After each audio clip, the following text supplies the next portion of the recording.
We are live. All right. And do we have anybody? Cool, we have 10. That's awesome. It's a good start. You want to get started? Let's get 10's started. enough? All right, cool. So, So fun. it's great. Welcome back. Another week. This is our third, right? Turf Talk Tuesday.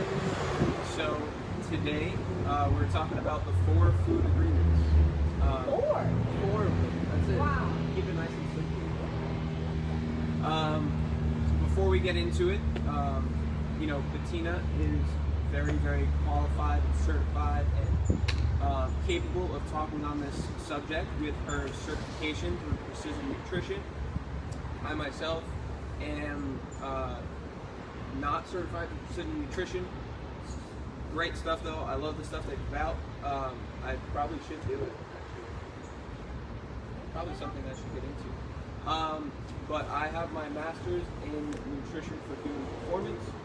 So this is fun. This is kind of where we thrive, I think, in terms of the fitness industry. So I love it. I can always chat nutrition. So if you see me in the gym and ever have any questions, always feel free. But today we have our 4 food agreements. So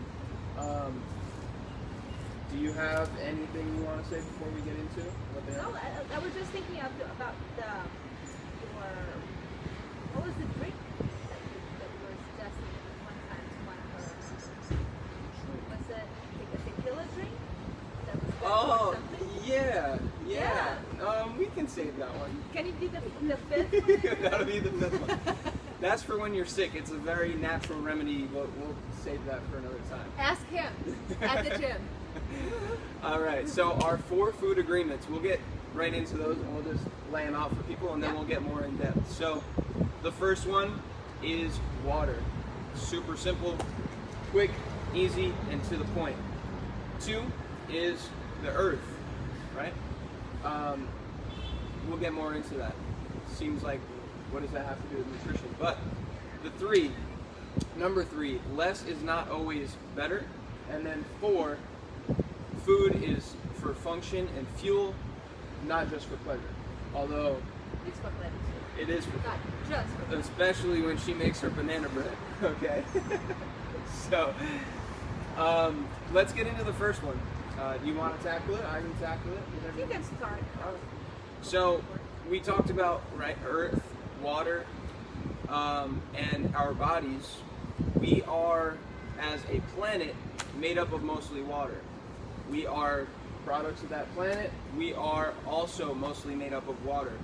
Our body is usually and should be at least 50%, but optimally around 70 to 75% water. Right. And our blood should be upwards of 90% water. So you talk about that viscosity of blood, it should be very, very similar to water. But a lot of people are dehydrated. It's a really big problem. So how much water do you recommend that people should be drinking every day? At a minimum, I always recommend that if you take your body weight in water, body weight in pounds, and you cut that in half. So if I weigh 170 pounds, that's a lot of math, but that's 85, right?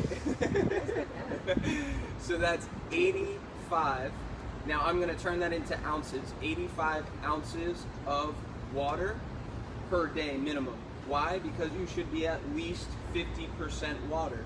So you should take that in ounces and continue to just do that on a daily basis. How many ounces do you have in that? So this is 33 ounces. Yep, so 1 quart, 33 ounces. So if I were to have 3 of these, I would be doing great. I usually have about 5 or 6. I like to stay in the range of that 70 to 75%, right? But don't forget, when you're exercising and sweating a lot, you might want to add to that number too, especially now that we're working outside a lot. For sure. You want a little more water in there. Yeah. Don't wait till you get thirsty to drink. Great point. Don't wait till you're thirsty to drink. And also, if you are consuming other drinks, like coffee, like tea, like tequila, okay? Those things are diuretics. They actually make you excrete more water. Your water is needed in order to excrete those things, so they go hand in hand. So when you are drinking coffee and tea on a daily basis, you need to make sure to take in even more water because it's naturally pulling something that most people don't know. Water itself is great for energy, right? It's great for suppressing hunger, and it's great for improving the quality of your skin. All things that can be, seen and felt with just increasing your water. Something super simple. Anything else on water? No, I think that's it. Number 2, we talk about Earth, right? There is the water side of Earth, and then there is the land side. And there's a lot of beautiful things that come out of that land. There's a lot of things that naturally grow, and that includes our whole foods. I think that's what we need to focus on the most, is consuming foods that come from plants, trees, roots, and they're a product of Mother Nature. Yeah, it's there, it's available, it's easy. There has to be something that you like. There has to be a good amount of different veggies and fruits that you like that you can put together and consistently create different dishes and be happy about eating them. Yeah, without a doubt. And the color spectrum is super important, So right? A colorful plate is a healthy plate, as long as it's not Skittles or, M&Ms? yeah, things like that, right? So, in terms of eating colors, the colors are associated with different nutrients, different vitamins, different minerals, different compounds. So, beta-carotene is something that you can find in carrots, right? That beta-carotene compound gives them their orange color, and that is connected to vitamin A, right? So something that can be beneficial for your eyes. Gives you a nice skin. Yeah, and then something as simple as, if the food looks like something, say a body part, it usually is healthy for them. So if you've ever looked at a walnut, right? Looks like the brain. Yeah. It's very healthy for your brain. Oh, I never thought of that. Yeah. If you've ever opened a carrot and you cut it, slice it in half, it looks like your eye.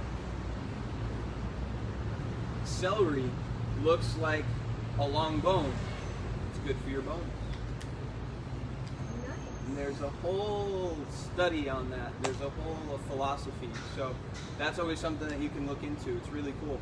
But I think, without a doubt, whole foods are so important because they are grown from the earth. They have lots of natural compounds in them that can be super helpful. And they have good energy coming from the sun and from the water that help them grow. So when we take those in, we get that as well. Yep. Added benefit. Added benefit, for sure. And then let's talk about number 3.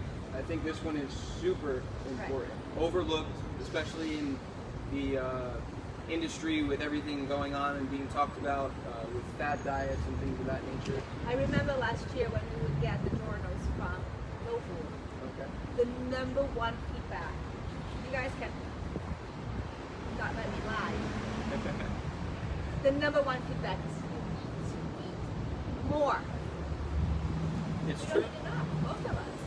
No, it's very true. Most people are not eating enough.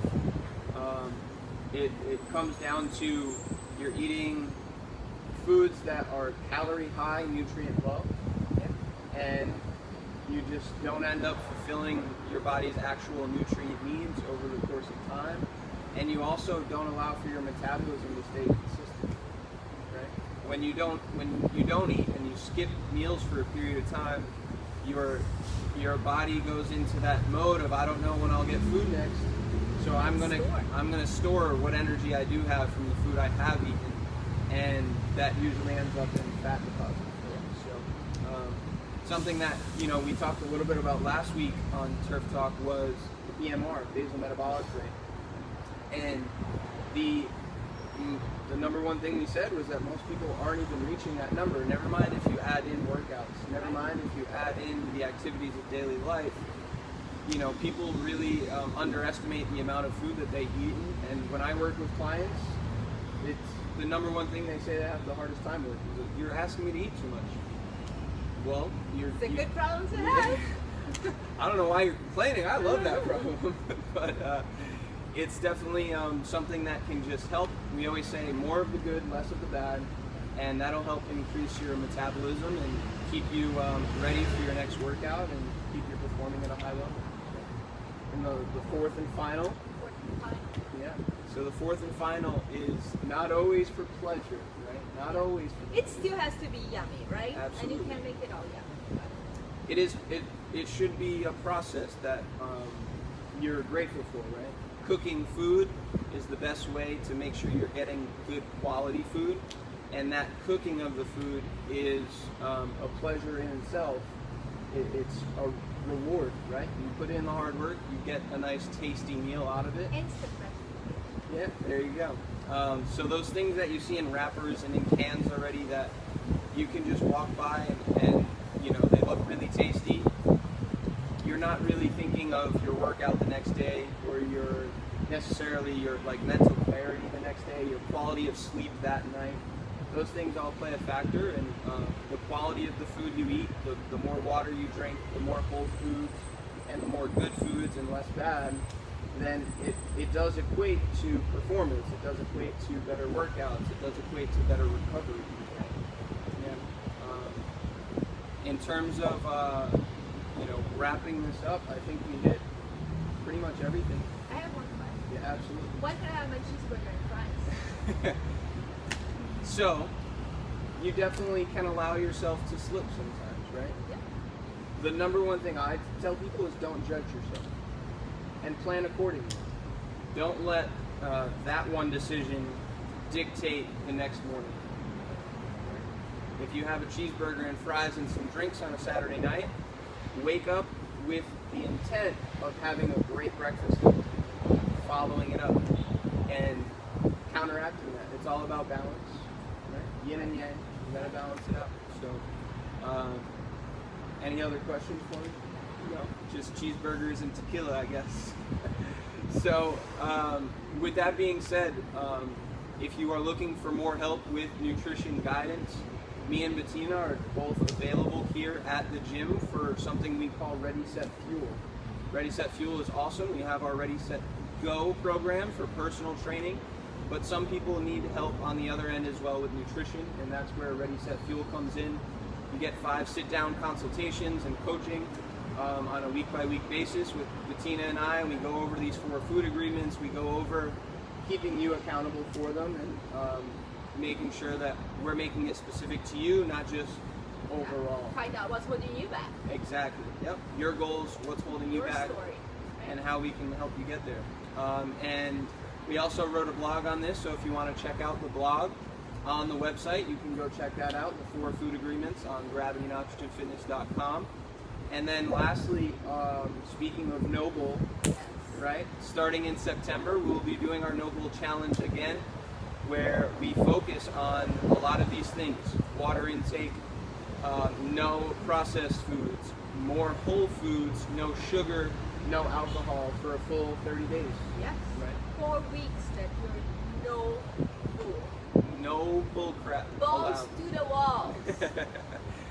So, if you want more information on that, be sure to send us a message, leave a comment, let us know what you thought of this video overall, and I'm excited to continue talking about some of our other nutrition principles, and next week we'll have another Turf Talk Tuesday with a unforeseen topic as of right now. So Homework: if you watch this, stop him at the gym and ask him about his medicinal remedies for colds.